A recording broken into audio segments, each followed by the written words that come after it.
औज़ुबिल्लाहि मिनश्शैतानिर्रजीम बिस्मिल्लाहिर्रहमानिर्रहीम बारान रहमत। आज न्यूज़ की सहरी ट्रांसमिशन के साथ मैं हूं आपका मेज़बान सैयद शहरियार आसम। आज हम 26वीं सहरी की नशिस्त में मौजूद हैं और आज जिस मौजू पर हम बात करेंगे वो है जिन व बशर। जिन्नात इंसान से मुख्तलिफ होते हैं लेकिन हमारी रोज़मर्रा की ज़िंदगी से इनका ताल्लुक़ जुड़ा हुआ होता है। कुरान पाक में अल्लाह ताला इरशाद फरमाते हैं कि मैंने जिन्नात और इंसानों को सिर्फ़ अपनी इबादत के लिए पैदा किया। और दूसरे मुकाम पर ज़िक्र होता है कि और इसने जिन्नात को आग की लपेट से पैदा किया। इनकी हकीकत क्या है? हमारी रोज़मर्रा की ज़िंदगी में क्या इनका कोई ताल्लुक़ है? ऐसे बहुत से सवाल हैं जो आज की नशिस्त में हम करेंगे। हमारे साथ मौजूद हैं मुफ्ती मोहसिन उज़ ज़मा साहब। अस्सलाम वालेकुम। वालेकुम अस्सलाम वरहमतुल्लाहि वबरकातुहू।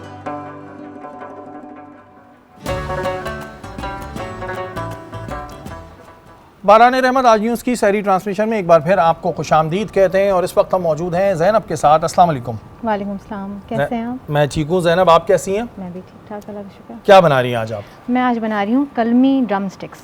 कलमी? कलमी फ्राइड ड्रम स्टिक्स। कलमी? कलमी। उसको कलमी क्यों कहते हैं ये भी कलमी बताएं। यूँ कहते हैं क्योंकि थोड़ी स्टिकी होती है, थोड़ी जूसी सी होती है, थोड़ी वर्की होती है, बहुत ज़्यादा सॉफ्ट टेंडर जूसी होती है, इसलिए कलमी। ठीक है जी, नया नाम आ गया है जी, कलमी ड्रम स्टिक्स।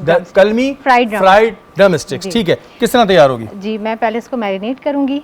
ठीक है, ये सारे इंग्रेडिएंट्स रखें, दही है, यहाँ पे तिक्का मसाला है, पेपरिका पाउडर है और क्रश चिलीज़ हैं, ये सब इंग्रेडिएंट्स इसमें जाएंगे। और थोड़ा सा डालडा कुकिंग ऑयल भी इसके अंदर मैं ऐड करूँगी। और डालडा का रमज़ान 250 रुपये तक की बचत के साथ, रमज़ान की बरकतें और डालडा की बचत साथ साथ। डालडा का रमज़ान मुबारक और जहाँ मामता वहाँ डालडा। बिल्कुल तो जी, सबसे जहाँ पहले मैं मामता वहाँ डालडा डालडा से शुरू करूँगी। इसमें थोड़ा सा हम मैरिनेशन में भी ऑयल डालेंगे, फिर बाकी के सारे अपने इंग्रेडिएंट्स इसमें डालेंगे। ठीक है, तो बस फिर इसको हम मैरिनेट करेंगे। और आज मेरे कपड़े जो हैं ये नहीं, काले हैं तो मैं नहीं, ज़रा और सुकून में हूँ। अभी कुकिंग का कोई ऐसा काम भी नहीं। वैसे खाना बनाते हुए ज़िद्दी दागों से क्या डरना, सर्फ एक्सेल है ना, तो सर्फ एक्सेल आसान कर देता है हमारी ये मुश्किल। बिल्कुल जी। अब ये मैरिनेट होगा और उसके बाद कितनी देर में तैयार हो जाता है? बस मैरिनेशन अच्छी सी हो जाएगी, फिर इसको 10-15 मिनट लगेंगे। मैं इसको फ्राई करूँगी और फिर सर्व करेंगे। चलें जी, फिर सर्व करेंगे और फिर हम खा के बताएंगे कि कैसे इन्होंने कलमी फ्राइड डम स्टिक्स। ठीक है जी, आज एक नया नाम याद हो गया है। डम स्टिक्स हमने बहुत खाए, फ्राइड डम स्टिक्स, लेकिन कलमी ड्राई डम स्टिक्स। ठीक है, मुश्किल है, जो भी मैंने लिया है बस सही है। मोहसिन भाई, आपकी जानिब आते हैं। जैसे कि आज हमारा मौजू है जिन व बशर। कुरान और हदीस में जिन्नात का जिक्र कहाँ आया है?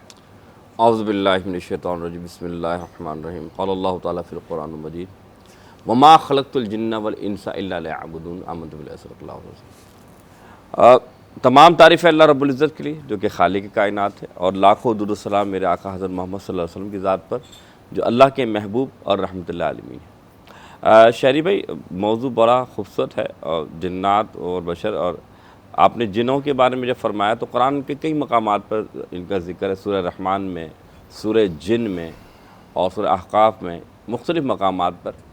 और जो आयत मैंने आपके सामने तिलावत फरमाई, इसमें अल्लाह ताला ने वाज़ेह तौर पे बयान फरमाया, और आपने शुरू में ही फरमाया कि वमा खलक़तुल जिन्ना वल इंसा इल्ला लियअबुदून, हमने जिन्नात और इंसानों को नहीं पैदा किया मगर अपनी इबादत के लिए। यानी अल्लाह ने जहाँ इंसान यानी बशर को पैदा किया, वहीं अल्लाह ने जिन्नात को जो पैदा किया, तो दोनों मखलूक को अल्लाह ताला ने अपनी इबादत के लिए पैदा फरमाया। अब आप कुरान हदीस में जब ये बात करते हैं कि इनके ज़िक्र की बात करते हैं, तो सबसे पहले याद रखिएगा कि अल्लाह ताला ने कुरान में इनके लिए मुकम्मल एक सूरत उतारी, जिसे सूरह जिन कहते हैं, और इसमें बज़ाब्ते बताया गया कि ये किस तरह ईमान लेकर आए और किस तरह आके हुजूर की इन्होंने बैत की और फिर इनके क्या मामलात रहे। इसी तरीके से अगर देखा जाए तो ये अल्लाह ताला के हबीब सल्लल्लाहु अलैहि वसल्लम के पास, मैं थोड़ा सा इस सूरत की वजाहत करूँगा कि रसूलुल्लाह के पास आते हैं और कुरान को सुनते हैं। तो जब कुरान सुनते हैं तो एक गुरोह आता है, जैसे कुरान सूरह जिन में अल्लाह ने फरमाया कि एक गुरोह आता है नबी अलैहि वसल्लम के पास और कुरान सुनता है, और कुरान को सुनने के बाद फिर अपने गुरोह के पास जाता है, यानी अपने जो इनके पूरा गुरोह हो उनके पास जाकर कहता है कि देखो मूसा अलैहिस्सलाम के ऊपर जो किताब उतरी मफ़हूम आयत है, और आज फिर हमने एक किताब देखी जो अल्लाह उसके रसूल की तालीम दे रही है। तो फिर उन्होंने अपने गुरोह को फिर जब बताया, फिर ये तमाम के तमाम हुजूर सल्लल्लाहु अलैहि वसल्लम पर ईमान लेकर आए। अच्छा, क्या जिन्नात जो हैं ये इंसानों की ज़िंदगी में असरअंदाज होते हैं?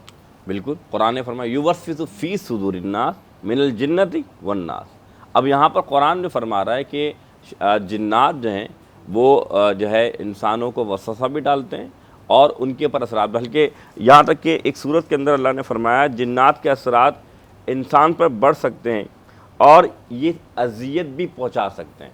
सूरह अहकाफ के अंदर भी और मुख्तलिफ़ आयात में अल्लाह ताला ने, यहाँ सूरह रहमान के अंदर भी और मुख्तलिफ़ आयात सूरतों में अल्लाह ने फरमाया कि ये इंसान के ऊपर हावी हो सकते हैं और हावी होने के साथ साथ उनको अजियत भी दे सकते हैं, उनको नुकसान भी दे सकते हैं।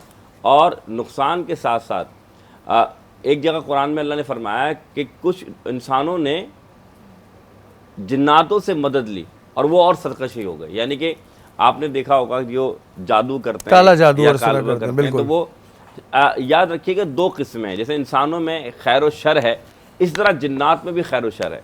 खैर व शर से मुराद कि कुछ ईमान वाले, जो ईमान वाले हैं वो कभी भी एक इंसान को या किसी भी शय को नुकसान नहीं पहुंचाते, लेकिन जो शयातीन के साथ हैं, जो कि गुमराह हैं या काफिर हैं, तो वो जाहिर सी बात है इन जादूगरों या फिर इन लोगों के काम आते हैं जो इंसान को नुकसान अच्छा, पहुंचाते जिन्नात में भी दो कैटेगरी होती हैं, एक अच्छे जिन होते हैं, एक जो है वो बुरे जिन होते हैं।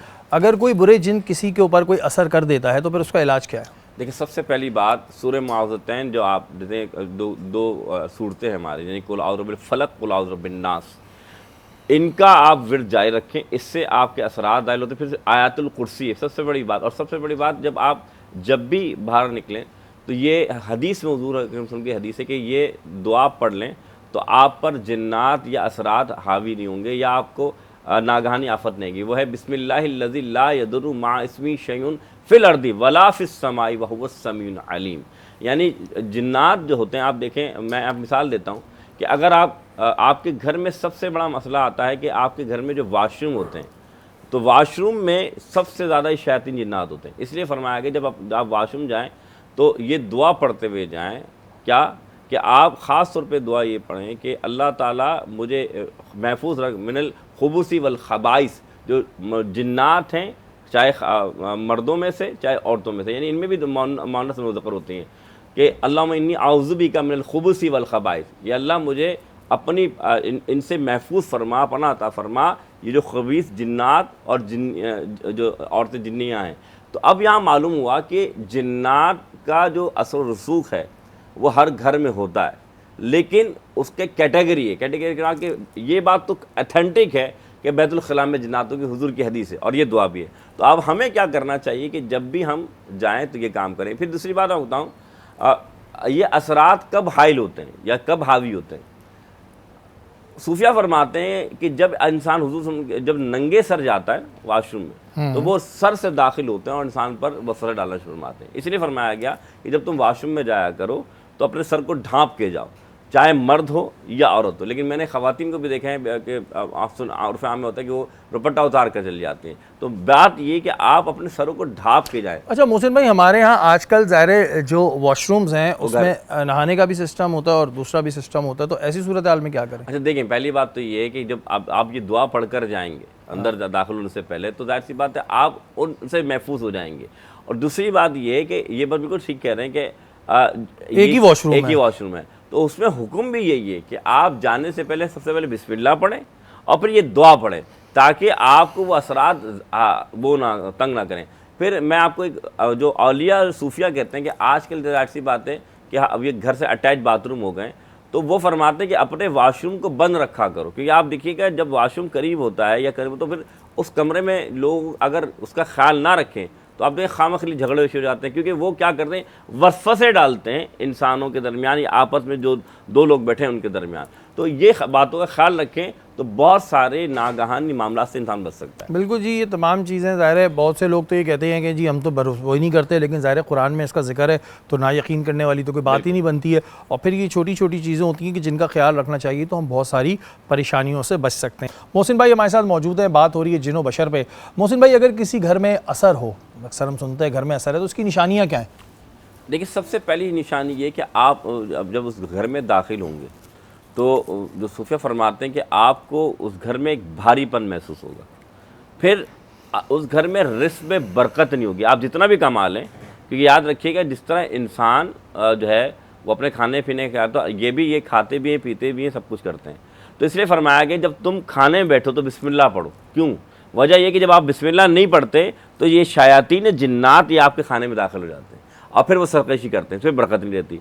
इसी तरीके से जब जिस घर में ये जिन्नात होते हैं तो उसमें इन चीज़ों का ख्याल रखा है। फिर दूसरी बात कि कुरान की तिलावत ज़्यादा से ज़्यादा करें, ताकि जब आप कुरान की तिलावत करते हैं तो शायातीन जिन्नात भाग जाते हैं। और फिर आपने ये अल्लाह के रसूल फरमाते हैं आऊज़ु बिल्लाहि मिनश शैतानिर रजीम, ये ज़्यादा से ज़्यादा कसरत से पढ़ा करें। फिर सूफिया ने फरमाया कि जहाँ अज़ान की आवाज़ आती है वहाँ से शायातीन जिन्नात चले जाते हैं। तो इसलिए ज़्यादा से ज़्यादा अगर आपके घर के पास अज़ान किया तो ख़ुद अज़ान दे दिया करें, ताकि ये जिन्नात असरात आप पर हावी ना हो। अच्छा, जिनके घर में अच्छे जिन्नात हों, अब ऐसा हमने कुछ हमारे जानने वाले थे, उनके यहाँ सुनते थे इस कमरे में जो है अच्छे बाबा हैं या जिन्नात हैं, इस तरह की चीज़ें होती हैं, उन लोगों को किस चीज़ का ख्याल रखना चाहिए? कुछ घर में अच्छे जिन्नात भी होते हैं। बिल्कुल है, बिल्कुल। देखें, सबसे पहली बात पाकी का।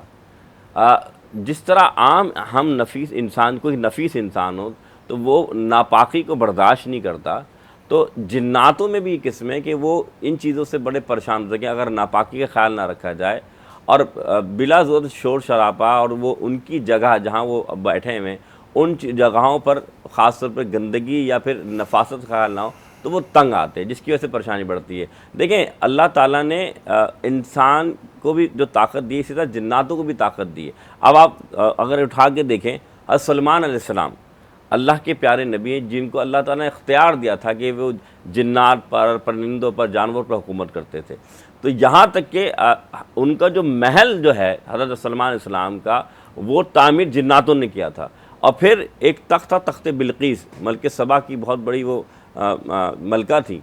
तो वो मुसलमान होने जब आने लगी तो अल्लाह ताला के प्यारे नबी हज़रत सलमान अलैहिस्सलाम ने, मैं ये इसलिए बता रहा हूँ कि अल्लाह ने जिन्नातों को ताकत दी है, तो उनसे फरमाया कि वो, और यानी कई किलोमीटर यानी हज़ारों किलोमीटर का फासले पर उनका तख्त था, और जो उनका यानी हज़रत सलमान सलाम की जब बादशाह जो दरबार था वो काफ़ी दूर था। तो अल्लाह के प्यारे नबी ने जब कुरान में आया है कि फरमाया कि कोई है जो बिल्कीस के पहुँचने से पहले, मुसलमान होने से पहले वो तख्त लिया है। तो फिर एक जिन उठा, उसने कहा कि आप यहाँ से उठेंगे उससे पहले मैं तख्त हाजिर कर दूँगा।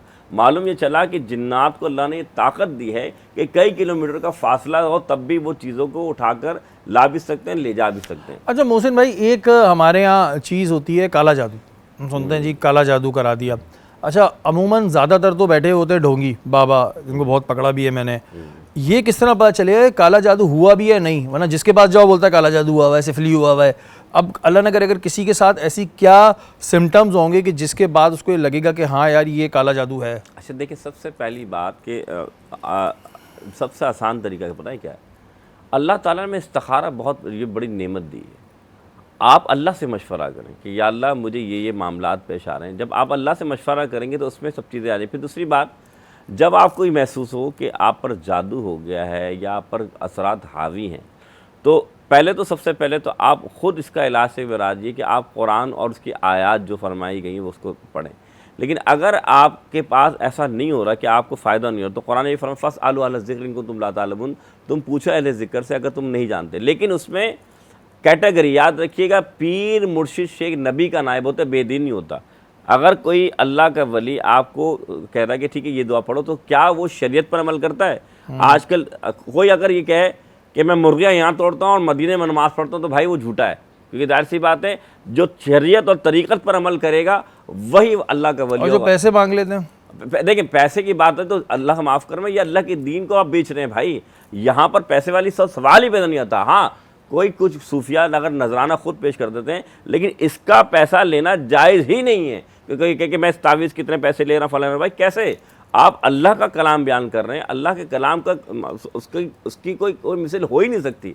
और जो पैसे मांग रहा है तो शोबदेबाज साहब। अच्छा, जिसके पास ये कहते हैं कि जिन्नात को काबू कर लिया और फिर उनसे जादू करवाया, गलत काम करवाए, तो ये पॉसिबिलिटी है कि जिन्नात को काबू करके फिर उनसे बोलते हैं इसको तंग कर? काबू नहीं, इससे मुराद ये कि कुरान में जिक्र है कि कुछ लोगों ने जिन्नात से पनाह ली। मुराद ये कि जिन्नात उस काम में और फिर वो सरकश हो गए, यानी कि जिन्नात की मदद से वो गलत काम करवाते हैं या जादू करवाते हैं। तो जिन्नात ऐसे जो शायातीन जिन्नात हैं वो बिल्कुल मदद फरमाते हैं, और वो उन शायातीन के साथ यानी कि उन जादू करने वालों या सिफली या जो भी इल्म करते हैं उनका मदद करते हैं, और फिर उनके भी तकाजे होते हैं जो उन्हें वो पूरा करने पड़ते हैं। हाँ, वो ऐसे तकाजे होते हैं, ज़ाहिर है वो कभी सुने तो इंसान के रोंगटे जी, खड़े हो जी, जाएंगे, भाई जी, कैसे जी। होता है। अच्छा मोहसिन भाई, जैसे इंसान का क़यामत के वक्त हिसाब होगा, तो क्या ऐसी जिन्नात का भी हिसाब होगा? बिल्कुल होगा, ज़ाहिर सी बात है। देखिए मैंने क्या कहा, इनके यहाँ अल्लाह ताला क्योंकि वो ईमान लेकर आए, इनके यहाँ मुसलमान और काफिर भी होते हैं, इन्हीं के यहाँ औलादें भी होती हैं इनके यहाँ।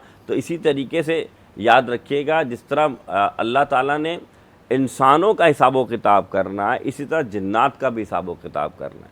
जिस तरह इंसानों के लिए जन्नत और दोज़ख है, इसी तरह ये जो है जिन्नात, इनके लिए भी जन्नत और दोज़ख। अच्छा, अक्सर हम ये सुनते हैं, हमारे बड़े बुजुर्ग भी कहते थे तेज़ परफ्यूम लगा के मत जाओ, दरख्त के नीचे से नहीं गुजरो, मगरिब के बाद तेज़ खुशबू नहीं लगाओ, जिन्नात आशिक हो जाते हैं।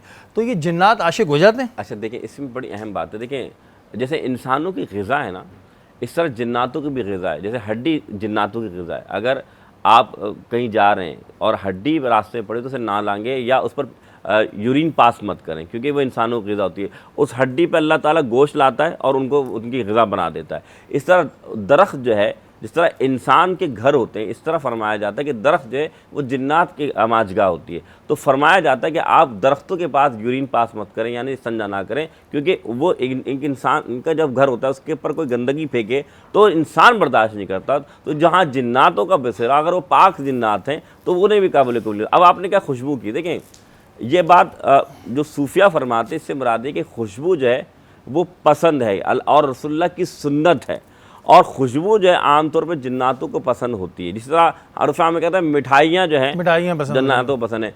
तो ये उर्फ़ आम में कहा जाता है लोगों को कि हाँ ठीक है, क्योंकि याद रखिएगा जब इंसानों की पसंद और नापसंद, तो इस तरह जिन्नातों की भी पसंद नापसंद होती है। कुछ शयातीन जिन्नात जिनको जो चीज़ें पसंद है वो आपको मालूम है, जो काबिल कबूल हैं, लेकिन इस तरह कुछ अच्छे जिन्नात हैं, उन्हें भी कुछ चीज़ें पसंद, जिसमें मिठाई है या मीठा है और खुशबू है। अच्छा, क्योंकि टाइम ख़त्म होने जा रहा है, बता दीजिएगा अगर कोई अच्छा जिन्नात किसी पर आशिक हो जाए फिर क्या होता होगा?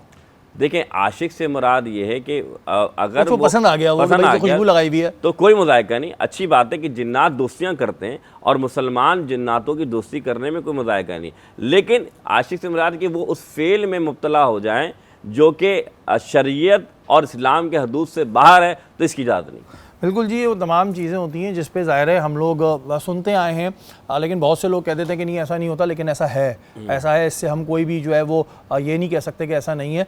तो ये तमाम चीज़ें पूछने का मकसद ये था कि भाई बहुत सी ऐसी गलतियाँ होती हैं जो शायद हम गलती में से जाने अनजाने में कर रहे होते हैं, तो वो गलतियाँ हम दोबारा ना करें। बारान रहमत आज न्यूज़ की सारी ट्रांसमिशन में एक बार फिर आपको खुशामदीद कहते हैं। और क्या नाम बताया था आपने? कलमी फ्राइड ड्रमस्टिक्स। कलमी फ्राइड ड्रमस्टिक्स। फ्राइड ड्रमस्टिक्स, ठीक है जी, तैयार हो चुके हैं ऑलमोस्ट? जी ऑलमोस्ट रेडी हो रही है। अब कुछ और रह गया इसमें? ड्रमस्टिक्स टाइम लेती हैं जी। मैं इसमें ऐड करूँगी किनौर का जो है ये चिकन पाउडर, जो कि इसको और टेस्टी बनाएगा और बहुत मज़े का हो जाता है। और बिल्कुल जी, इस साल कनौर पेश करता है रिफ्रेश करो अफ्तार। कनौर के मुकम्मल प्रोडक्ट रेंज के साथ चटपटा noodles, ketchup, chilli garlic sauce, chutney and chicken cubes. ज़बरदस्त जी। और अभी ये थोड़ी देर में बिल्कुल तैयार होने वाले हैं। और ड्रिंक क्या बना रही हैं आज आप? ड्रिंक मैं बना रही हूँ ठंडा ठंडा क्विज़, जो कि बचपन की यादें रिफ्रेश कर देता है। बिल्कुल, पाकिस्तान का नंबर 1 ब्रांड क्विज़ आइसक्रीम शरबत। बहुत पिया है ये, हमने बहुत पिया है जी बचपन में। और इसमें हम एक्सपेरिमेंट भी करते थे, कभी दूध डालते थे, कभी कुछ डालते थे। तो ये बड़ा एक इसका जो टेस्ट है ना वो लगा हुआ है। और बच्चे इसको आज कहते हैं ग्रीन जूस चाहिए, ग्रीन जूस। अच्छा मुझे ये बताएं, ये अभी बिल्कुल सूख जाएंगे? जी, पानी बस ड्राई हो रहा है और थोड़ी सी ये जो ड्रम स्टिक्स हैं टाइम लेती हैं गलने में, तो बस वैसे तो गल चुकी हैं, थोड़ा और मज़ेदार। ठीक है। अच्छा, वैसे आज जो हम जिस टॉपिक पे बात कर रहे थे जिन्नात की, कभी आपका ताल्लुक़ पड़ा है किसी जिन्नात से? हैं? नहीं, कभी ऐसा महसूस हुआ कभी ज़िंदगी में? नहीं, कभी भी कुछ कभी भी नहीं। और सुना तो होगा ऐसी? सुना तो है, बड़े भाई वगैरह जो उनको भी, जैसे मुफ्ती साहब बता रहे थे, फील हो जाता है या कोई भारीपन। हाँ, नज़र बहुत लगती है और कहते हैं कि नज़र जो है वो अच्छा, ये आपके घर वाले कभी कहते थे खुशबू लगा के तेज ना जाया करो? जी बिल्कुल, ऐसा कहते थे। दादा दादी जो बड़े होते हैं वो अक्सर ये बोलते हैं कि ज़्यादा बच्चे जब छोटे थे तब भी, या मगरिब के टाइम परफ्यूम या खुशबू लगा के बाहर नहीं जाओ। अच्छा, जब हम छोटे थे तब ये बड़ा एक होता था कि इस घर में असर है, इस घर में असर है। आपका था कोई मोहल्ले में ऐसा घर कि चलो वो देख के आते हैं? मोहल्ले में ऐसा घर कोई था असर? हाँ, कि जिसको आप लोग कहते थे वो हो या ना हो? हाँ हो, मतलब वो थोड़ा सा अगर बंद भी है, वहाँ पे कोई नहीं रह रहा, तो बस वहाँ पे तो कुछ है, लाजमी कोई साया है या देख कुछ। क्या शौक होता था पता नहीं। अच्छा, डर इतना होते थे कि डर बहुत होता 20 फीट दूर खड़े होके देखते थे। जी। और उस घर में अगर गलती से बॉल चले जाए ना तो बस तो फिर वो बॉल तो कोई लाता ही नहीं था, कोई अब उस ऐसे घर ही में होता हो था। या ना हो। एक पता नहीं क्या होता था, वो एक एक्साइटमेंट भी होती थी कि नहीं कुछ है इस घर में, या देख कर आए। वो जब छोटे होते थे कजन्स मिलके सारे, तो बस ये वाली चीज़ें हुई हैं वैसे। हाँ, लेकिन कभी आपका ताल्लुक नहीं पड़ा, नहीं, कभी नहीं, ऐसा नहीं। महसूस नहीं हुआ, कभी किसी ने आप पे नहीं बोला कि आप अच्छी पे, बातें नहीं हुआ। हाँ, आप पे किसी ने काला जादू कराया, कभी कुछ ऐसा नहीं हुआ? नहीं। चलें जी, अच्छी बात है। अल्लाह ताला हम सबको महफूज रखे जी। सुमा। बात तो बहरहाल एक मजाक में हो रही है, जी, लेकिन अल्लाह जी। ताला हम सबको महफूज रखे, और जो लोग ये काम कराते हैं वो जहन्नुमी हैं, तो वो ये काम भी ना कराएं तो बेहतर है। जो मेहमान हमारी नशिस्त पे मौजूद हैं वो बहुत अहम हैं। वो अहम इस वजह से हैं कि अगर हम बात करें पूरे कराची की सिक्योरिटी की जिम्मेदारी उनके कंधों पर है। कभी कभी उनके इदारे को तनकीद का निशाना भी बनाया जाता है, लेकिन ये बात भी हकीकत है कि इनका इदारा 24 घंटे काम करता है। रमज़ान हो, बकरीद हो, मुहर्रम हो, या कोई ट्रांसमिशन हो, या फिर कोई क्रिकेट का इवेंट हो, हमें पुलिस सब जगह नज़र आती है। जी हाँ, हमारे साथ मौजूद हैं एडिशनल IG कराची जावेद आलम ओडो साहब। अस्सलाम वालेकुम। वालेकुम सलाम। सर, सबसे पहले आपको खुशामदीद कहते हैं कि आपने अपना कीमती वक्त हमारी इस नशिस्त के लिए निकाला।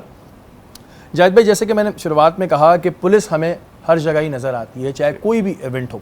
अभी क्योंकि रमज़ान मुबारक बिल्कुल अभी चल रहा है, 26वीं सहरी है, क्या इंतज़ामात हैं? क्योंकि आखिरी दिनों में ज़्यादा आप लोगों के ऊपर और बर्डन हो जाता है, तो इस वक्त में क्या पूरे कराची की सिक्योरिटी के इंतज़ामात हैं? बिस्मिल्लाहिर्रहमानिर्रहीम। Thank you Shahryar.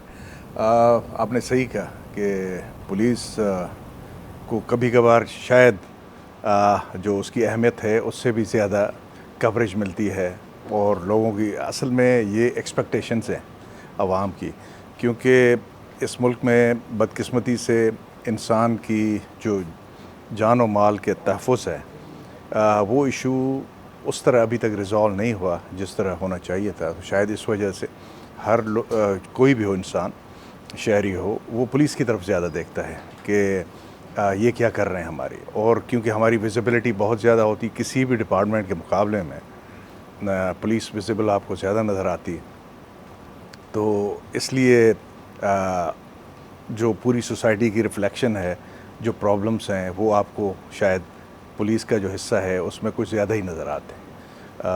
Having said that, लेकिन मैं समझता हूँ कि बहुत ही एक अच्छा डिपार्टमेंट है, और अगर इसको आप उसकी रूह के मुताबिक इंसानी खिदमत का शुआर को सामने रखते हुए इसको आप अपनाएं, तो बहुत से लोगों की आप मदद कर सकते हैं। बिल्कुल। और इंसानी जान और माल का तहफ़्फ़ुज़, ये तो बहुत बड़ा काम है।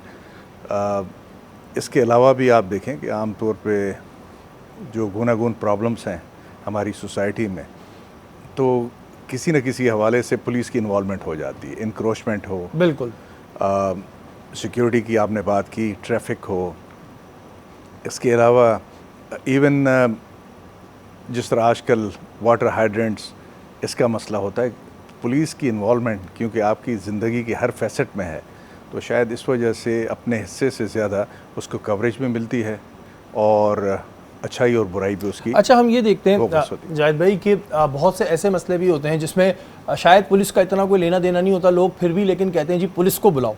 और मेरा ये मानना है कि अगर आधे घंटे के लिए भी कराची शहर से या सिंध में से हम पुलिस को हटा दें तो फिर लॉ एंड ऑर्डर ख़त्म हो जाएगा। बेशक आपने सही कहा, लॉ एंड ऑर्डर के हवाले से तो बिल्कुल ही होता है, लेकिन मैं एक छोटी सी बात आपको कहूँगा। आमतौर पे सिविलियन मैटर्स जो हैं जी, आजकल शहर में वाइट कॉलर क्राइम होता है, लेन देन के मसाइल होते हैं। आप ये छोटी सी कसौटी पे उसको पुलिस को परखेंगे, आप कहें कि जी किसी और डिपार्टमेंट के पास चले जाएं क्योंकि आपका ये जो काम है उनसे मुंसलिक है, वो हल कर सकते, डोमेन नहीं है हमारा, डोमेन नहीं है। आप आम तौर पे देखें कि सब इतनी सो कॉल्ड नेगेटिव कवरेज कोताहियों के बावजूद वो कहता है नहीं जी काम आप ही करें, पुलिस ही क्योंकि पुलिस ही ने करना है, क्योंकि इसमें जो पुलिस की इफ़ेक्टिवनेस है और पुलिस को जो डिलीवरी मिलती है काम के हवाले से, वो जो डिलीवर करता है, तो मेरे ख्याल में वो शायद हमारे बहुत से डिपार्टमेंट उस तरह नहीं कर पाते, तो इस वजह से फिर एक्सपेक्टेशन फिर और बढ़ जाते हैं। एक्सपेक्टेशन भी बढ़ जाती है। और मैं बताऊं कि जिस तरह पुलिस काम कर रही होती है वो बात अलग है कि जी तनकीद इस वजह से हो जाती है कि हमारा रोज़मर्रा का ताल्लुक़ है। जाहिद भाई एक ये रीज़न भी होता है क्योंकि हमारा रोज़मर्रा का ताल्लुक़ पुलिस से पड़ता है और कई जगहों पर हम भी बहुत गलत होते हैं और उसके बाद फिर हम कहते हैं कि जब पुलिस ने हमारी नहीं सुनी तो हम कहते हैं जी पुलिस गलत है, पुलिस गलत है, पुलिस गलत है, क्योंकि हमारा तो रोज़मर्रा ताल्लुक़ पड़ रहा होता है। हमारे पास गाड़ी के पेपर्स नहीं हैं, हम खुद जो है बगैर किसी चीज़ के निकल रहे हैं और उसके बाद फिर हम ये बातें कहते हैं कि जी पुलिस गलत है। अब इंसानी ये बुनियादी नेचर है, उसका हिस्सा है। आम तौर पे आप ब्लेम शिफ्टिंग हो जाती है। मैं ये नहीं कहता कि जिस स्टैंडर्ड पे हम अपने आप को ले जाना चाहते हैं कि हमने वो रीच किया है, लेकिन काफ़ी हद तक पुलिसिंग पहले से बेहतर हुई है। सबसे ज़्यादा तो मैं कहूँगा अकाउंटेबिलिटी के लिहाज से। अगर सोसाइटी में जो प्रॉब्लम्स हैं आपको इसमें नज़र भी आते हैं तो ये देखें कि अभी हम under close watch and scrutiny है। कोई पुलिस वाला सड़क पे कहीं पे कोई काम करता है तो जो पूरा कैमरा का नेटवर्क पूरे शहर में होता जा रहा है, जो मीडिया की इनग्रेस है, आपके जो कलीग्स हैं वो जिस तरीके से हर जगह पहुंच जाते हैं और उस चीज़ को कवर करते हैं, तो मेरे ख्याल में उनकी कोताही एकदम से और उस पर लाइमलाइट में प्रॉम्प्ट एक्शन भी होता है। एग्जैक्टली ये चीज़ है। अच्छा जावेद, मैंने ये चीज़ भी नोटिस की है कि जितना एहतसाब पुलिस डिपार्टमेंट के आला अफसरान खुद अपने लोगों का करते हैं, इतना कोई डिपार्टमेंट करता भी नहीं है। ये बात सही है। जितना ज़्यादा चेक एंड बैलेंस कि अगर किसी आला अफसर के पास आप कोई शिकायत लेके जाते हैं तो वो फौरी उस पर एक्शन लेते हैं। ऐसा नहीं होता कि कहते हैं कि नहीं जी आंखें बंद कर ली, जबकि और डिपार्टमेंट में ऐसा नहीं है। शायद ये पुलिस डिपार्टमेंट को जब बनाया गया था तो उसमें जो बहुत लंबी हायरार्की रखी हुई है, SHO से लेके इंस्पेक्टर से ऊपर DSP, SP, SSP, DIG, additional IG, IG तक, ये इसकी एक जो रीज़न है वो यही है। एक तो बहुत बड़ी फोर्स है, उसको कमांड करने के लिए आपको चाहिए, लेकिन दूसरी वजह बिल्कुल आपने सही कही, अकाउंटेबिलिटी की। कहीं ना कहीं किसी को रिलीफ मिल जाता है। बिल्कुल, अगर किसी ने ज़्यादती भी की तो ऊपर के किसी लेवल पे उसको एक तरह से रिलीफ मिल जाता है। तो ये बात सही है, अकाउंटेबिलिटी पुलिस में ज़्यादा है। ये शायद वाहिद सर्विस है सिविल सेटअप में जिसमें अफसरान को इतना पावर और अथॉरिटी मिली होती है कि अगर वो देखते हैं कि किसी ने ज़्यादती की है तो उसको डिसमिस फ्रॉम सर्विस सिर्फ नहीं कर सकते, बल्कि उस पर क्रिमिनल चार्जेस करके उसको बंद भी करा सकते हैं। बिल्कुल, डिपार्टमेंटल प्रोसीडिंग अपनी जगह है, वो अलग। तो अकाउंटेबिलिटी भी है। गो के मैं समझता हूँ कि इसको हमें और ज़्यादा बेहतर करने की, जितनी ज़्यादा शहरियों की, आवाम की एक्सपेक्टेशन है, तो हमें आहिस्ता आहिस्ता इसको और बेहतर करना है। ये अपनी बात है। और मैं ये चीज़ भी बता दूं जी, जितने भी लोग देखने वाले हैं कि अब जो है एडिशनल IG तक अप्रोच करना भी कोई मसला नहीं होता है। अगर आपकी कोई ऐसी कंप्लेन है जो किसी सतह पे ना सुनी जा रही हो, मैं SHO सुन रहा हूँ ना, DSP सुन रहा हूँ ना, SSP सुन रहा हूँ ना, DIG सुन रहा हूँ, तो आप वो कंप्लेन एडिशनल IG के ऑफिस में भी कर सकते हैं। ये चीज़ बहुत से लोगों को नहीं पता है, तो मैं अपने प्रोग्राम के तवज्जो से बता रहा हूँ। जैसे भी आजकल एक बड़ा मसला चल रहा है हमारे यहाँ, यंगस्टर्स जो हैं, बड़ी फैमिलीज़ के भी और कुछ और बच्चे भी ड्रग्स में बड़ा पड़ गए और उस पर आप लोग कार्रवाइयाँ भी कर रहे हैं। जब भी आप क्या समझते हैं, क्या वजूहात हैं इनकी? देखिए, ये बिल्कुल हमारे ये मुस्तकबिल की बात है, हमारा फ्यूचर जो है उसकी बात है, पूरी सोसाइटी की। और मैं समझता हूँ कि इसको एडमिनिस्ट्रेटिवली या सिर्फ क्रिमिनल एक इशू समझ के हल करने की ज़रूरत नहीं है। सोसाइटी पूरी को इसमें शामिल होना है और अवेयरनेस है, एक दूसरे पे नज़र रखनी है। और ये मैं केस इन पॉइंट बहुत ज़्यादा उसको ज़्यादा मैं डिस्कस नहीं करूँगा, लेकिन ये जो अरमगान मुस्तफ़ा मरहूम का मर्डर केस हुआ जी, मुस्तफ़ा का हुआ, और उसके साथ फिर पूरा सेटअप निकला और काफ़ी लोग गिरफ़्तार भी हमने किए। इसमें भी आप देखेंगे कभी कभार आप हैरान रह जाते हैं कि सोसाइटी नो गो के बुनियादी काम हमारा है, और मैं इसको अपने आप को किसी भी लिहाज से बरीउल ज़िम्मा नहीं करार देता, पुलिस डिपार्टमेंट ख़ास तौर पे, लेकिन और बहुत से डिपार्टमेंट भी हैं। और प्लस सोसाइटी में देखें कि एक जगह पे अगर ये चीज़ हो रही है तो ये कैसे मुमकिन है कि आसपास पड़ोस में किसी को कोई पता ना हो। और फिर उन्होंने इस यानी कन्विक्शन के साथ वो बात कंसर्न इदारों को, पुलिस को, ANF को जो बाकी इदारे हैं उनको पहुंचाई कि जी ये हमारे यहाँ ये मसला हो रहा है और ये बच्चे ख़राब हो रहे हैं और इन पे तो ये जो सोसाइटी का पहलू है इसको हमने अवेयर करना है और कि जी आप आइसोलेशन में ककून में नहीं रह सकते। आपको इस सोसाइटी को सही करने के लिए हम सब ने इकट्ठे मिलके काम करना है और बुनियादी ज़िम्मेदारी गो कि हमारी बिल्कुल है, लेकिन जो एक आवाम का प्रेशर है और जो इन्फॉर्मेशन वो देते हैं उसका कोई नैमल बदल नहीं है। और बिल्कुल ये एक बड़ी फ्रूटफुल भी होती है कि ज़ाहिर है अगर आवाम के सामने से इन्फॉर्मेशन आए तो एक बड़ी अच्छी चीज़ होती है। जैसे कि जायद भाई ने कहा कि ऐसा कैसे हो सकता है कि जी पता ना हो, लेकिन हम वही है कि हम सिर्फ इस चीज़ का वेट करते हैं कि भाई हमारा बच्चा सेफ़ है। अगर इस मुल्क को बचाना है, इस शहर को बचाना है, तो हम सबको मिल के काम करना होगा। जायद भाई वहीं एक मसला जो बहुत ज़्यादा रेस कर रहा है वो ये कर रहा है कि जो डंपर हैं या ये जो ट्राले हैं ये लोगों को जो है वो कुचल रहे हैं, इस पर क्या कहेंगे आप? बिल्कुल ये बड़ा इशू है। बुनियादी इसका मुहर्रिक अगर आप रीजंस में देखेंगे, कराची बहुत ज़्यादा फैल गया है। कुछ अर्सा पहले कोरंगी का इतना बड़ा इंडस्ट्रियल एरिया या साइड का ये कराची के मज़ाफ़ाती इलाके थे। बिल्कुल। और दुनिया में कोई भी बड़ा शहर नहीं है जो इंडस्ट्रियल इस्टेट्स बनाता है और उनका सेपरेट रोड नेटवर्क न बनाए और प्लान कर ले। बदकिस्मती से उस ज़माने में तो ठीक था, मज़ाफ़ाती इलाके थे और शहर के जो अवाम जहाँ पे ज़्यादा रहते थे वो उनसे दूर रहते थे। लेकिन इतनी जल्दी रैपिड जो एक ग्रोथ हुई है कराची की, तो ये सब सिर्फ साइड जो काटी है, Korangi association of trade industry Landhi का आप देख लें, इधर आप नकाटी देख लें, नॉर्थ कराची का फबाटी जिसको हम कहते हैं, फेडरल बी एरिया, ये सब इलाके अभी शहर के अंदर आ गए। बिल्कुल। तो अब इनके लिए तो बड़ी हैवी ट्रैफिक इंडस्ट्री के बगैर, उसके बगैर काम नहीं कर सकती। बहुत सी इंडस्ट्रीज़ को बहुत ज़्यादा पानी की सप्लाई चाहिए, 20-30 टैंकर्स चाहिए, उनको डंपर्स में बहुत सी चीज़ें चाहिए, बड़ी हैवी गाड़ियाँ जो बड़ी गाड़ियाँ हैं वो चाहिए। तो इसकी वजह से और हमारा ट्रैफिक मिक्स जो है वो थोड़ा सा बड़ा ही वेरी सरप्राइजिंगली इस तरह है कि हमारे यहाँ जो 42 लाख हैं वो मोटरसाइकिल्स हैं शहर में, जबकि पूरी अब अगर गाड़ियों की आप व्हीकल्स के पूरी तादाद देखेंगे जो कराची के रोड्स पे अप्लाई करती है तो तकरीबन 65 लाख होगी। अब उसमें एक वास्ट मेजॉरिटी 42 लाख मोटरसाइकिल है, और मोटरसाइकिल बीइंग सच बहुत ही एक सवारी जो है खतरनाक सवारी और ख़ास तौर पे जब आप पूरी फैमिली को, बच्चों को उस पर बिठाते हैं तो बहुत से प्रॉब्लम होते हैं।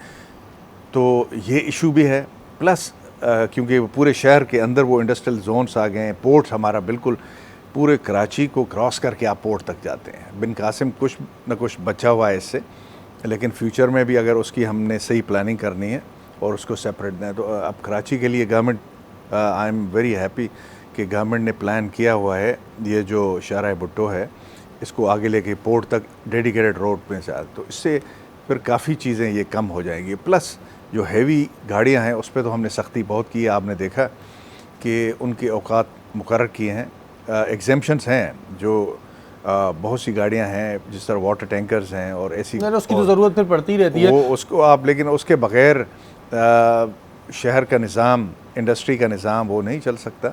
लेकिन इसके बावजूद सख्ती की है। आपने देखा होगा कि हैवी ट्रैफिक आम तौर पे शहर के अंदरून में हम बहुत ही देर से छोड़ते हैं, जो रश आवर्स हैं उसके बाद, तो इससे अफाका तो हुआ है, लेकिन ये मैं नहीं कहूँगा कि आइडियल सिचुएशन अभी रिसेंटली वाक़या हो गया नहीं है, लेकिन अपने तौर पे ज़ाहिर पुलिस भी अपना काम कर रही है और आवाम को भी, लेकिन इसमें एक बात मैं ज़रूर बताना चाहूँगा कि फिर वही बात हो जाती है, कभी कभार ये अच्छी नहीं लगती, लेकिन हमें अपने फैक्ट्स एंड फिगर को भी सही रखना चाहिए। कराची में ट्रैफिक के हादसात गो के सेंसेशनल बड़े होते हैं और बड़े इस तरह, जिस तरह अभी रिसेंटली एक वाक़या हुआ, बड़ा अफसोसनाक वाक़या जिसमें दिल दुखाने वाला, मेरे ख्याल में कोई ऐसा शहरी नहीं होगा बशमूल पुलिस के कि जिसको बहुत ज़्यादा अजियत और अफसोस ना हुआ हो। हम बीइंग फर्स्ट रिस्पॉन्डर वहाँ पे पहुँचते हैं, जो इंस्पेक्टर वहाँ पे पहुँचा उसने उस ड्राइवर को गिरफ़्तार भी उसी ने किया, लेकिन असल चीज़ ये है कि हमारे यहाँ जो ट्रैफिक के हादसात का तनासुब है, अगर आप देख लें तो तकरीबन जो न्यू दिल्ली का है उससे आधा भी कम है। ठीक है, और इस पे चीज़ें ज़ाहिर बहुत सारी होती हैं जिस पे पुलिस जो है इस पे चेंजेस लाने की कोशिश भी कर रही होती है। हमारे आज के मेहमान एडिशनल आईजी कराची जावेद आलम ओडो साहब। जावेद भाई, वैसे ज़ाहिर आपके इंटरव्यूज़ हम देखते भी रहते हैं, हमने ख़ुद भी किए हैं, लेकिन ज़रा हमारे नाज़रीन ये जानना चाहते हैं कि आपको शुरुआत कैसे हुई पुलिस में आने का? क्या बचपन से शौक़ था? आप कितने साल आपकी सर्विस को माशाल्लाह हो गए? स्टार्टिंग किस तरह हुई? ऐसी कोई बात नहीं है। इत्फाक, मैं अपने आप को एक लिहाज से इत्फाकिया पुलिस ऑफिसर ही कहता हूँ, क्योंकि मैंने अपने स्कूल और कॉलेज एजुकेशन के बाद मैं मेडिकल कॉलेज में 1 साल मेरी एडमिशन हो गई। अच्छा। और मैं डॉक्टर बनने जा रहा था। फादर की जो हमारी जनरेशन है वो पेरेंट्स का बहुत बड़ा ही ख्याल रखती है थी, और मेरे ख्याल में है अभी भी, और उनकी ख्वाहिश थी कि मैं डॉक्टर बनूं। डॉक्टर बन गया। 1 साल के बाद मैंने रियलाइज़ किया कि मैं डॉक्टर नहीं बनना चाहता। तो ये बड़ा मुश्किल मरहला था कि पेरेंट्स को राज़ी करना, बिल्कुल, कि जी मैं डॉक्टर नहीं बनना चाहता, कुछ और करना चाहता हूँ।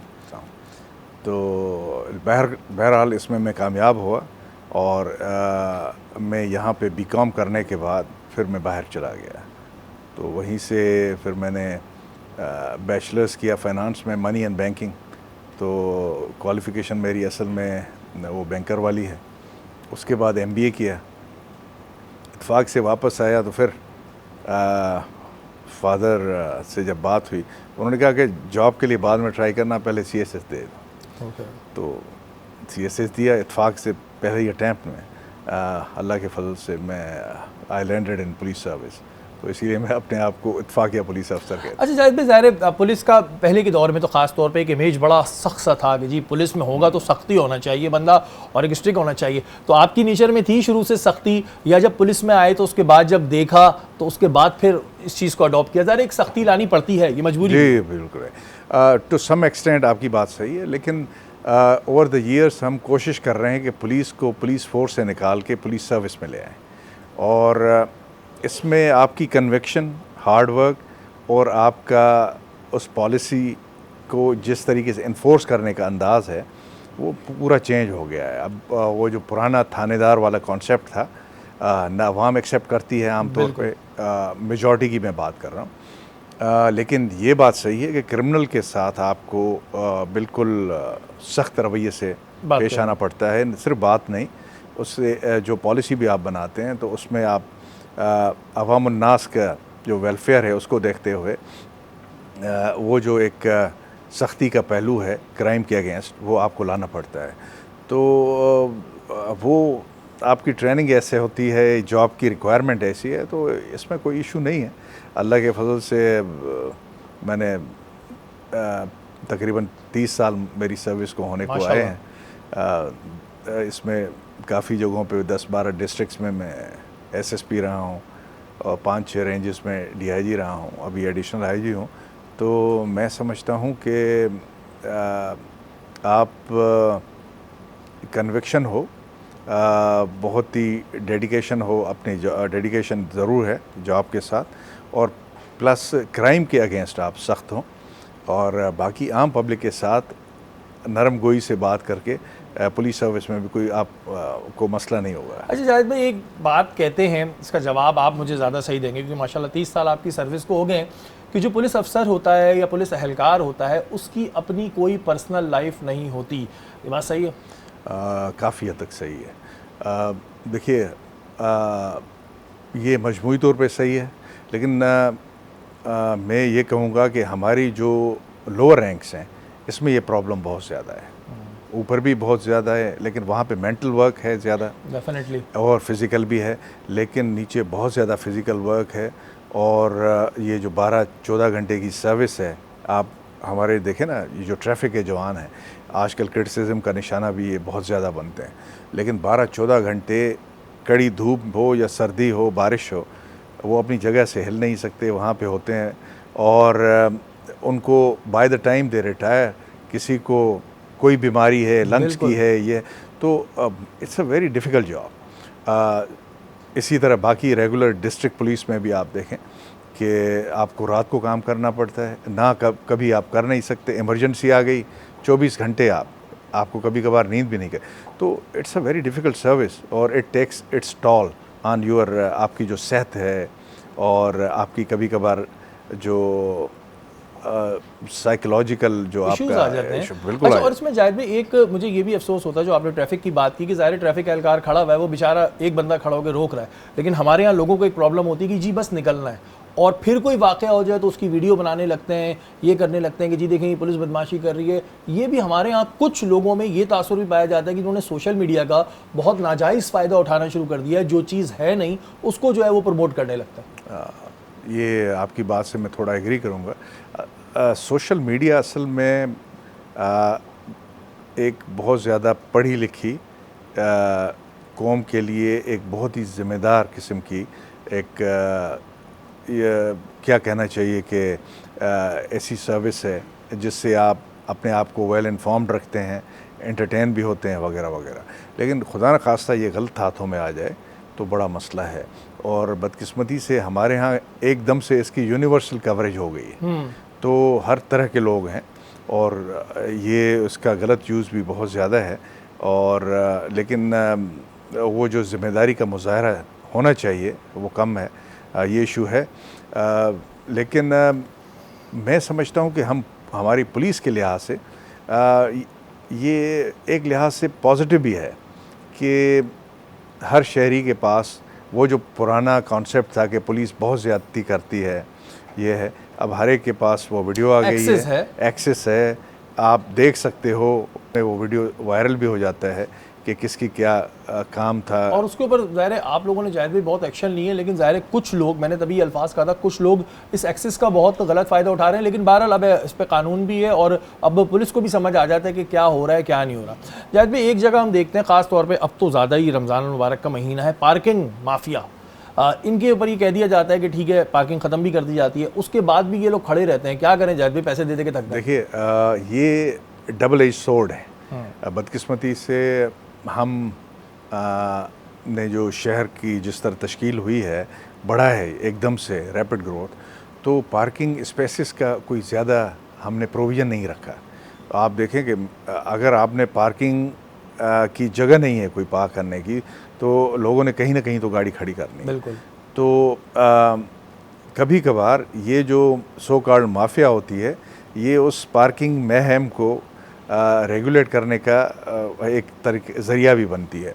लेकिन बात सही है कि it should be properly regulated.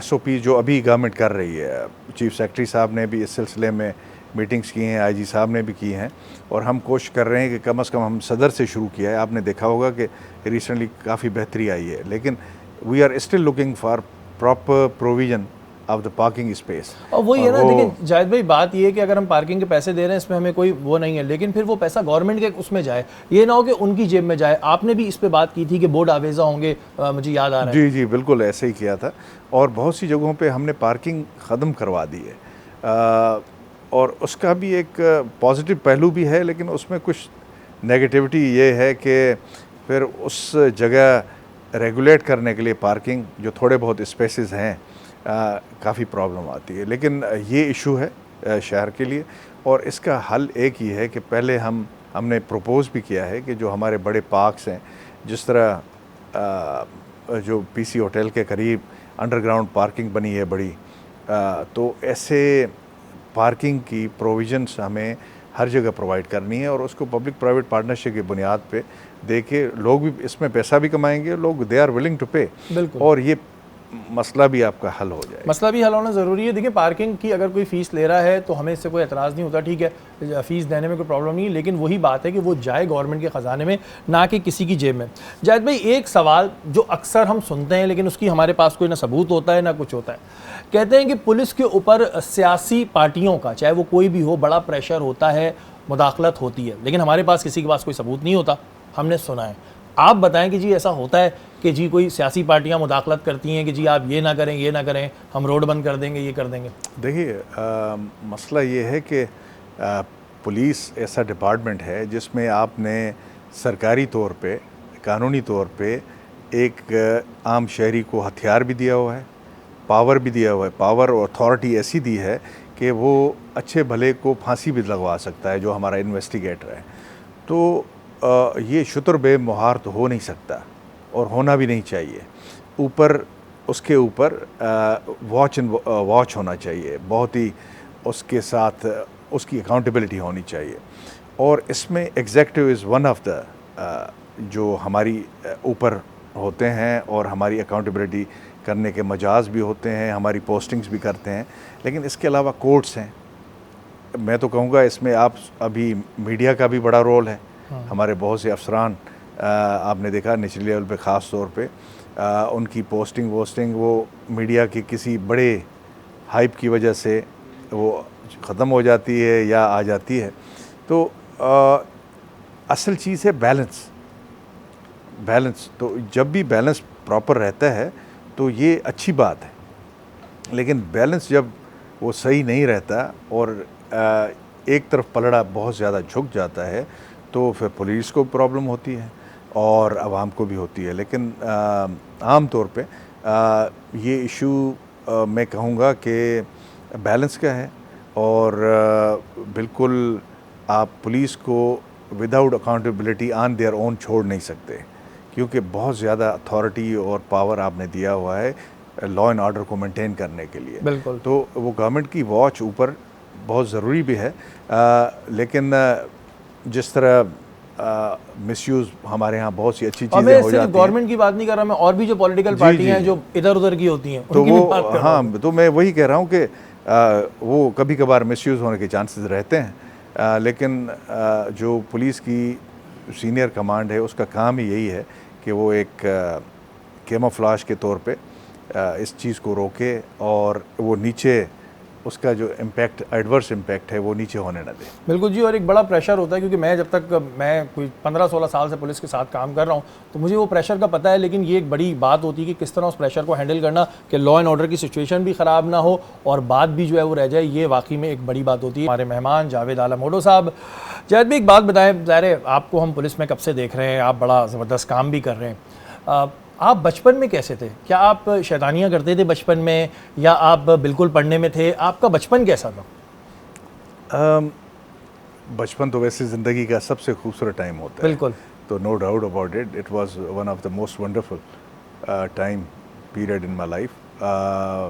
ज़िम्मेदारी कम होती है और ये जिस तरह आपने कहा स्पोर्ट्स गेम वगैरह और दूसरी इस तरह की चीज़ों से आपको टाइम। लेकिन मैं पर्सनली समझता हूँ कि मैं थोड़ा स्टूडियस टाइप था। अच्छा, शैतान नहीं थे, पढ़ने में ज़्यादा थे। पढ़ने में ज़्यादा था। बुक रीडिंग का भी शौक़ था बहुत ज़्यादा और क्रिकेट वगैरह खेलते थे हम और दूसरी स्पोर्ट्स भी।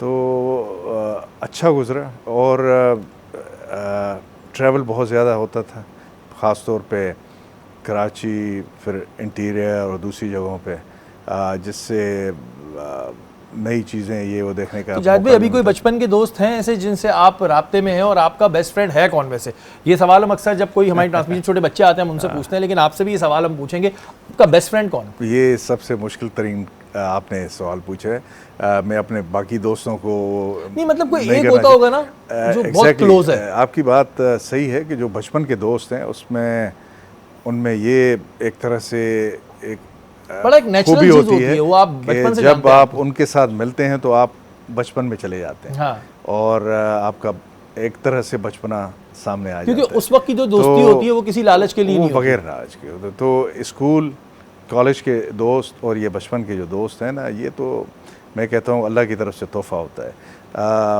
तो ऐसे काफ़ी दोस्त हैं मेरे जिनसे मैं राब्ते में भी हूँ। मैं किसी एक का नाम लेके किसी को नहीं करना चाहूँगा। अच्छा, ये सवाल जावेद भाई यानी कि मुश्किल है कि मैं जब बच्चों से पूछता हूँ वो भी बेचारे घबरा जाते हैं। ऐसे ही है।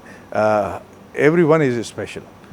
और ये कहना कि आप कह सकते हैं, लेकिन मेरे ख्याल में वो जो पीरियड है और जिस तरीके से आप अभी भी हम कभी मिलते हैं तो ऐसे लगता है कि जैसे हम बचपन या स्कूल डेज़ में या कॉलेज डेज़ में पहुंच गए। जो शुरू के दोस्त हैं वो बड़ी नेमत है, बहुत अच्छा, ये एक वाकई में बड़ी बात होती है जो बचपन के दोस्तों के साथ अभी भी ज़ाहिर है जाहिद भाई टच भी हैं और वो एक मोहब्बत अलग ही होती है। जाहिद भाई, फैमिली कभी आपसे नाराज़गी का इजहार करती है कि भाई आप इतना ज़ाहिर बिज़ी रहते हैं हर वक्त, क्योंकि ज़ाहिर है आप जिस ओहदे पे हैं तो फिर कराची में कुछ भी होगा तो आपके पास फ़ोन आता है कि सर ये हो गया, अल्लाह ना करे कोई वाक़या होता है, तो कभी फैमिली की जानिब से होता है प्रॉब्लम या अब आदत हो गई उनको कि ये अब तो बस ठीक है?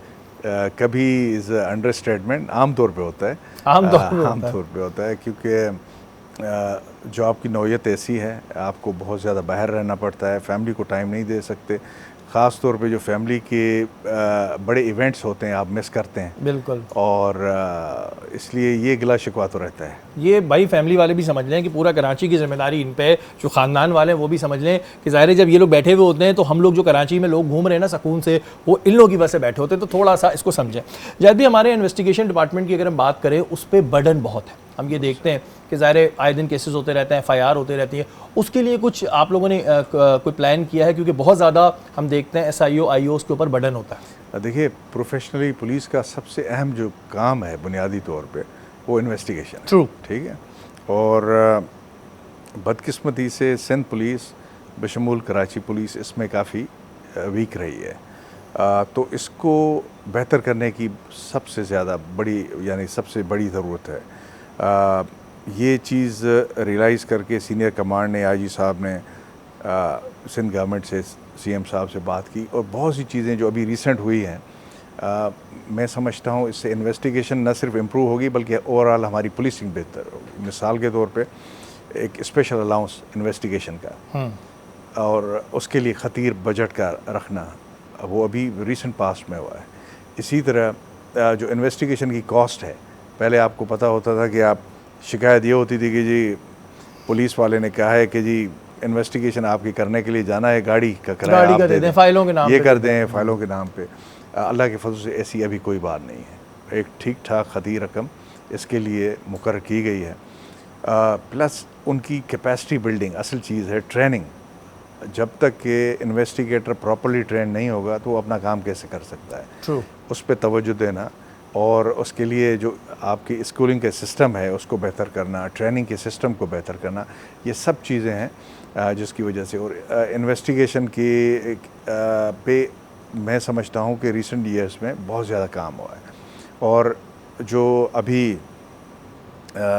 इस रमज़ान में हम बैठे हुए हैं, आप इसको अगर पिछले साल रमज़ान से कंपेयर करेंगे तो कराची में क्राइम तकरीबन 30% लो है, और इसमें एक बड़ी वजह बेहतर इन्वेस्टिगेशन की भी है। बिल्कुल। बहुत से केसेस में जो रिपीट ऑफेंडर पकड़े गए हैं, फिर उनकी आइडेंटिफिकेशन परेड करवाई गई है, और ऐसा किया गया है कि उनका बेल भी ना हो सके, तो इसकी वजह से शहरी थोड़ा बहुत सुकून का सांस ले रहे हैं। तो इन्वेस्टिगेशन बहुत इम्पॉर्टेंट है। मैं समझता हूँ कि इसमें एक चीज़ है कि मेरे कुछ इसमें रेडिकल ख़यालात हैं कि हमारी जो पुलिस फोर्स का जो मेकअप है उसमें बहुत ज़्यादा 85% से ज़्यादा हमारे यहाँ कांस्टेबलरी है, कांस्टेबल, हेड कांस्टेबल। जो फ्यूचर की पुलिसिंग होगी उसमें कांस्टेबलरी में डेटा एंट्री ऑपरेटर्स और इस तरह के लोग तो होंगे, लेकिन ये 85% से हमने कम करके 50% से कम करनी है, और बढ़ाना है इन्हीं इन्वेस्टिगेटर्स को। जो 12% है जिसमें इन्वेस्टिगेटर भी होता है, हमारा ऑपरेशनल ऑफिसर SHO भी होता है, वो बहुत ही कम है।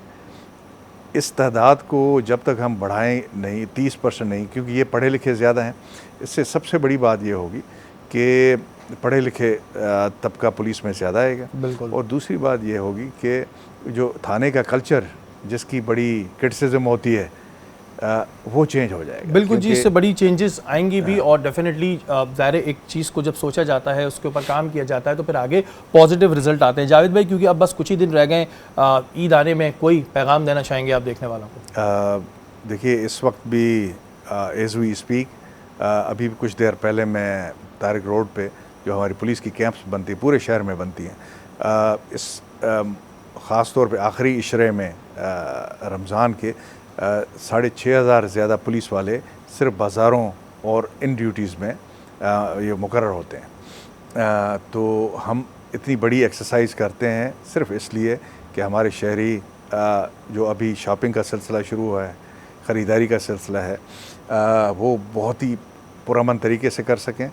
आप ज़रूर करें, जाएं, इंजॉय करें, रमज़ान को करें, रोज़े रखें, सहरियाँ अफ्तारियाँ करें, शॉपिंग करें, लेकिन सिर्फ ये ख्याल करें गाड़ी पार करते वक्त या जो आपके किसी अमल से किसी और को तकलीफ़ तकलीफ ना ना हो, पहुंचे, बिल्कुल। ऐसी कोई काम, ऐसा कोई हरकत न करें।